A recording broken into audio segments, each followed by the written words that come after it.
As much as we try to move on, there's always something pulling us back, some truth we're too afraid to face. By the time this story wraps up, it's clear. The weight of past mistakes, the consequences of betrayal, and the cost of loyalty are too much to bear. It's more than just a story of survival. It's about realizing that no matter how hard you fight, some things are beyond your control. The final chapter will leave you with a bittersweet understanding of the choices we make and the price we pay. Don't miss it. The end is where the truth finally comes out. Chapter 16-19. In this chapter, Kim's world is turned upside down. She's just found out she's pregnant, and when she breaks the news to Sean, her boyfriend, she's expecting anger or frustration. But to her surprise, he's thrilled. He's talking about parties and celebrations. Sounds perfect, right? But then, things take a dark turn. Sean starts hinting at something unsettling, something way out of line. He suggests they need to keep up their lifestyle by doing things that would make anyone's skin crawl. He mentions bringing other people into their relationship at the most vulnerable time, right before she gives birth. Get gangbanged by Will Smith, Jada Pinkett, and the other dude. It's heartbreaking. Kim is devastated, but Sean manipulates her, claiming these strange rituals are the only way to keep their success, their luxury lifestyle, and their future secure. In a moment of vulnerability, she feels forced to agree. The chapter ends with Kim feeling trapped, fearing for the soul of her unborn child. She's determined to protect her baby, vowing to give them a strong biblical name, something to hold on to as a piece of goodness and purity. Diddy had reached a point in his career where he held immense power. Those around him, especially the artists who worked under his label, were too afraid to speak out. But this wasn't just about business. His temper and need for control crept into his personal life as well. One Monday afternoon, Sean visited Kim, who had just landed a role in a new movie.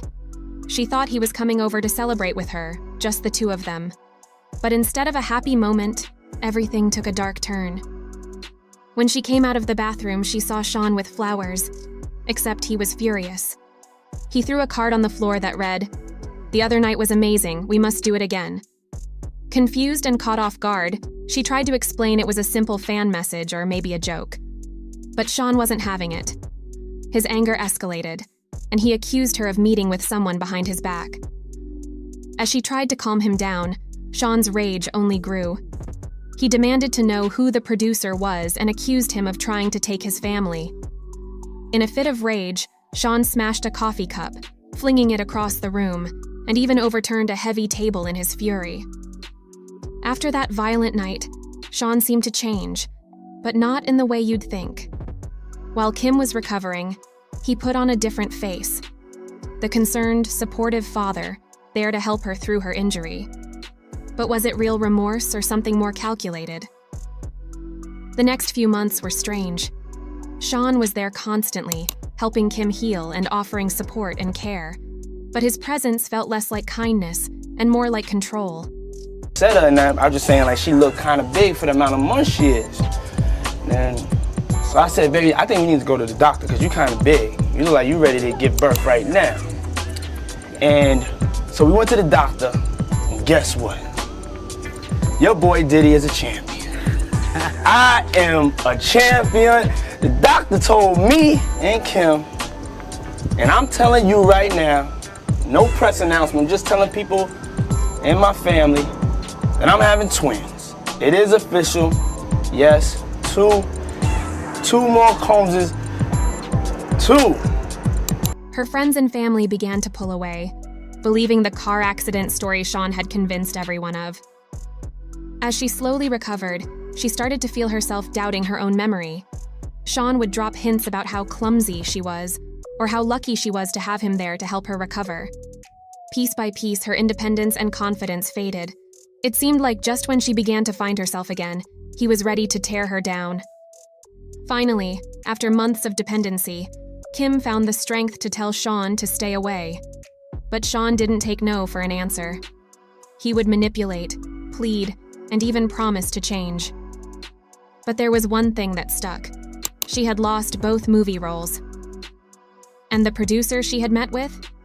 He was gone too, reportedly passing from a sudden bout of pneumonia. It was all too convenient. She couldn't shake the feeling that this illness was more than just a coincidence, but questioning it felt like a risk too high to take.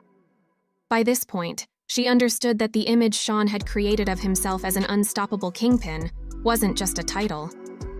However, this was the last straw for Kim. It started when she realized Sean hadn't truly changed. After becoming pregnant again, she saw his jealousy, control, and disturbing patterns rise to new levels. When she tried to date anyone, they'd suddenly die, officially from pneumonia. But she knew the truth, and she knew Sean was behind it. Now she was ready to end it for good. The plan was risky, but it was her only way out. Sean had a private vault, filled with tapes from his notorious parties involving artists and some shocking names like Usher, Lil Bow Wow, and Justin Bieber. She started sneaking the tapes out one by one, copying them, and putting them back. She knew these recordings were her only leverage, and each tape she copied brought her closer to freedom. After weeks of preparation, she was finally ready to confront him. She called him over, but this time she wasn't alone. With her friend Kimura there for support, she told Sean it was over. She had the tapes, and she made it clear. If anything happened to her, the footage would be released. Sean's anger boiled over, but she stood her ground. He lunged at her in a final act of aggression, and they struggled at the top of the stairs. In a desperate moment, she kicked him back, sending him tumbling down. When the cops arrived, Sean was taken away in an ambulance, and she felt the weight lift from her shoulders. For the first time, Kim felt empowered and free.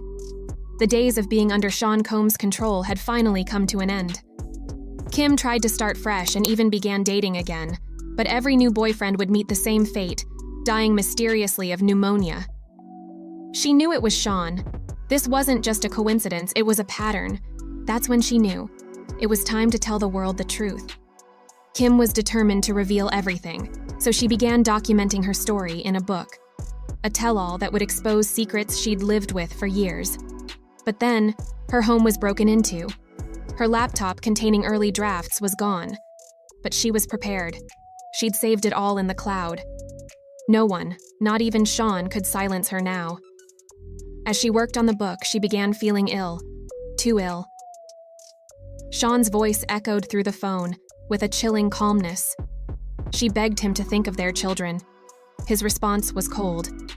"The most important thing to me in the world is loyalty." That's when she knew he wouldn't stop. Her worst fear was becoming a reality. In one final act of defiance, Kim sent a group text to her friends. "He got me." Then she called 911, her strength slipping away. She'd written her last chapter, knowing this might be her last chance to expose Sean. This story is a powerful reminder of how control, fear, and fame can mask terrible truths. Kim may never see her words reach the world, but they will. Her legacy will be the truth she fought so hard to reveal.